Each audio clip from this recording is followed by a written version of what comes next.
Bismillahirrahmanirrahim. Alhamdulillahi Rabbil Alameen. Wassalatu wassalamu ala ashrafil anbiya'i wal mursaleen. Muhammadur Rasulullah sallallahu alayhi wa ala alihi wa sahbihi wa sallam. Tasliman kathiran kathira. Amma ba'du.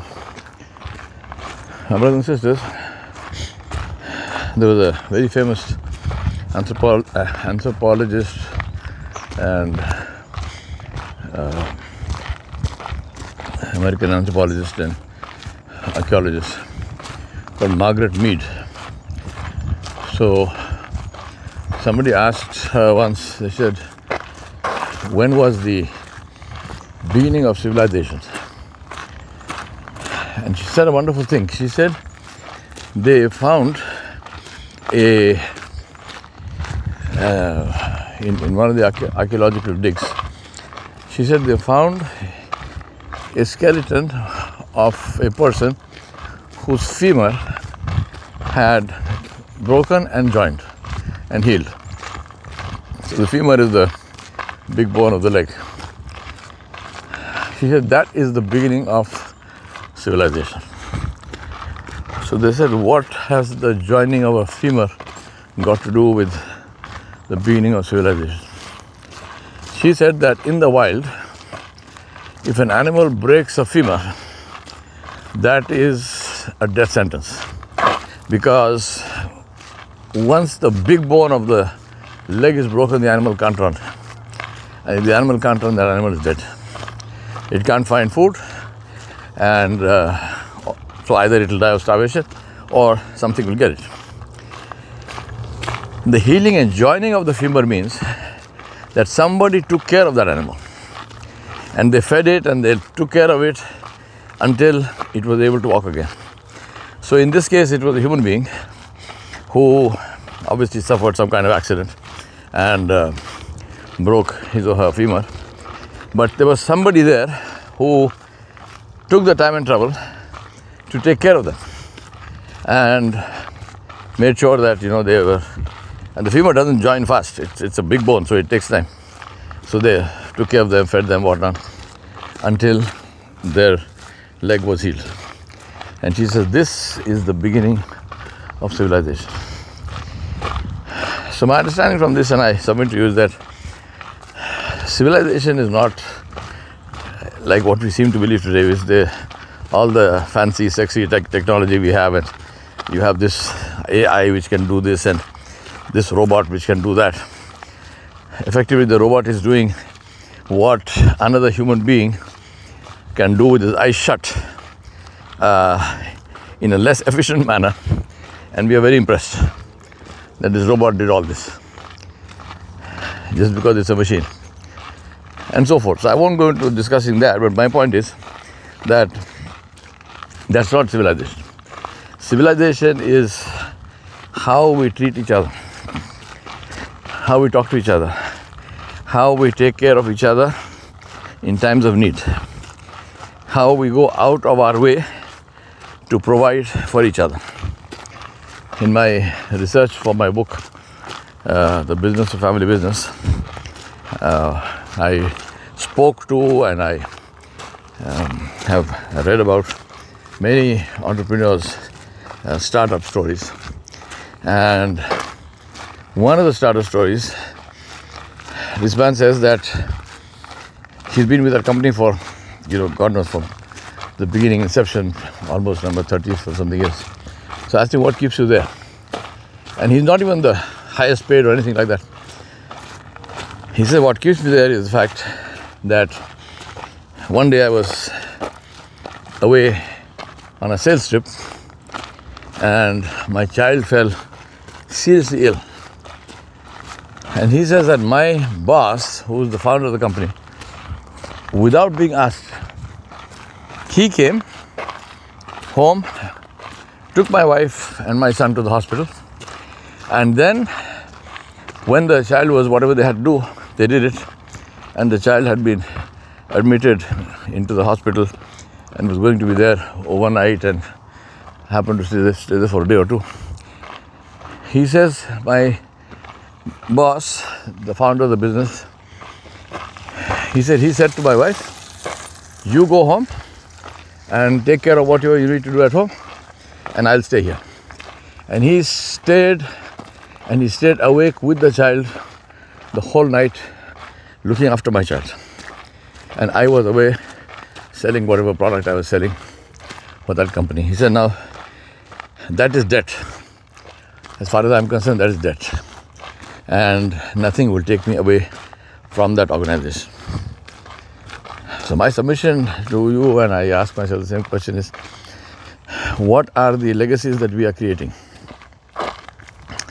Now the thing is to understand this, that this doesn't happen overnight.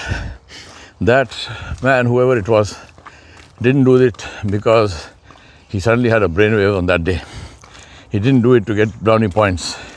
He didn't do it to say, let my salesman work wherever he's working. I don't want to disturb the sales. I can make some money. Let me go and spend one night. No.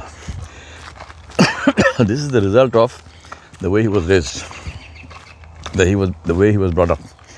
Think about this. Today, when you look at the so-called global leaders we have, and I guess that is one of the convenient things, because the way we are today, we can literally look at any of them randomly and you come to the same conclusion. So if you look at them, each one is more evil than the other. Each one is causing more destruction, more harm, more misery, more heartache to innocent people than the other. But think about that same person today, there was a time when he was a toddler. There was a time when he was younger than that. There was a time when he was in a nursery with his siblings. There was a time when he was nursing from his mother or some similar, equivalent thing. There was a time when this person was growing up. He was 4, 5, 6, 7, 8, 9, 10. This time when this person was a teenager and so on. And whatever happened or failed to happen during that period shaped for you the person who's standing today in front of you as the head of a nation and doing what he or she is doing. Also, think about that many of these nations, if not almost all of them, are so-called democracies, which means that these leaders have actually been elected to those positions. And if you follow the election campaigns of many of them, one of the things that stands out is that the complete open brazenness with which these people have been demonstrating and speaking and announcing and declaring their absolutely pathetic, I hesitate to use the word values, but I don't know what else to use. So pathetic values. They're completely anti-human values. Yet they get elected. So what does that tell us about ourselves? People like you and me, now you might say, well, I'm not like that. Well, maybe. But then everybody says that about themselves, don't they? There are enough people who are in sync with leaders of this kind for such leaders to get elected. So what does that tell us about ourselves as a society of humanity? In Urdu we say insaniyat. तो इंसान नहीं है, इंसान है मगर इंसानियत नहीं है. सो बिना इंसानियत के जो इंसान होता है हैवान होता है. और मैं हैवानों से माजरत चाहूँगा, माफ़ी चाहूँगा कि उनकी बेइज्जती कर रहा हूँ, क्योंकि हमारे इंसान ऐसे हैं कि हैवान तो छोड़ो, शैतान भी इनको देख के शर्म करे. So if insan, if human beings were, forget animals, even the shaitan will be ashamed to be associated with them. My brothers and sisters, please, I sincerely request you, if you have children, if you want children, if you have taken the trouble and Allah has given you children, please understand this is a sacred responsibility. It is because of this responsibility that Allah subhanahu wa ta'ala gave you the position that He gave you. This is not just, it's not just a sort of biological thing. Produce a child and therefore now the Jannah is under the feet of the mother, and the father is the door of the Jannah. It's not a biological thing. Jannah is not under the feet of a mother who does not know, or who has not taught the child anything about Islam. Jannah is not under the feet of the mother who has not introduced the child to Allah subhanahu wa ta'ala and to His Rasul alayhi salatu wasalam. The door of Jannah is not the father who is indulging, who is earning, who is eating, who is drinking haram and behaving in a way which is haram. No, there's no Jannah there. So please, if you want, and purely as a matter of self-interest, I will tell you that if you raise the kind of children that I see around me today, then be prepared for a day when that child, without any compunctions, will take you and put you into a old people's home, and that's if you are lucky.